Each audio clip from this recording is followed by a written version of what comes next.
Свежий воздух, живописная природа и озеро Чагытай как на ладони. Все это лагерь «Байлак».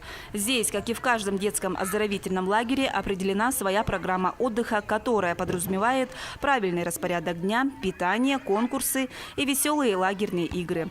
Сюда дети приезжают отдохнуть и приобрести новых друзей.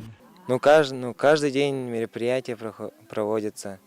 И друзей встречаешь новых, и учителя хорошие. Я сюда не один приезжаю, а с одноклассниками. И знакомых тоже много с разных районов. У каждого отряда, а их всего 8, свое название, девиз и речевка. Корпуса поделены на комнаты мальчиков и девочек. Выключенный телевизор и аккуратно застеленные кровати говорят о том, что в комнатах без дела никто не сидит, а все чем-то заняты. Кто-то играет в баскетбол и волейбол, а кто-то мерится силами в борьбе хюреш.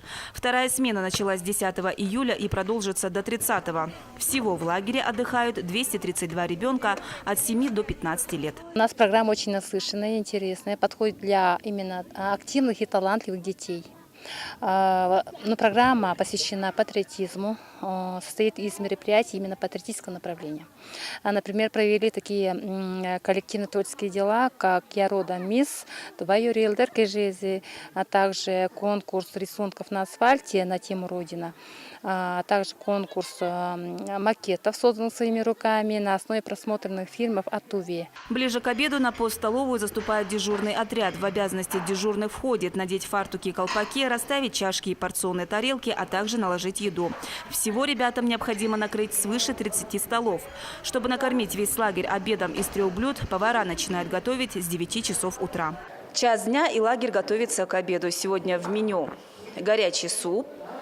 На второе – плов из курицы, компот и салат. За каждым таким столиком одновременно могут сидеть 6 или 7 человек. Тем временем вдалеке послышались речевки, а это значит, что отряды идут на обед.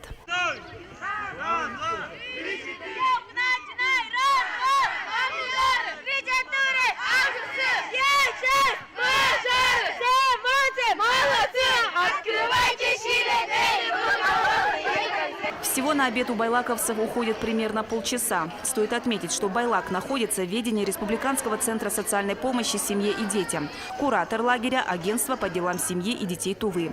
Ежегодно сюда приезжает отдохнуть около 700 детей из многодетных и малообеспеченных семей, а также дети-сироты и дети, находящиеся в трудной жизненной ситуации со всех районов Тувы. В основном, конечно, у нас путевки бесплатные. У нас около 20% от общего количества допускается льготная стоимость. Это порядка 2000 родительская плата составляет. Все остальные дети у нас отдыхают бесплатно. Всего с начала лета в республике планировалось открыть 192 оздоровительных учреждения. Это 174 лагеря с дневным пребыванием и 18 загородных лагерей. Они охватят более 17 тысяч детей или 33% от общей численности школьников с 7 до 15 лет. На проведение летней оздоровительной кампании направлено около 117 миллионов рублей. Чинчика Шпукол, Буяна Юн, Илья Сапун, телекомпания «Новый век».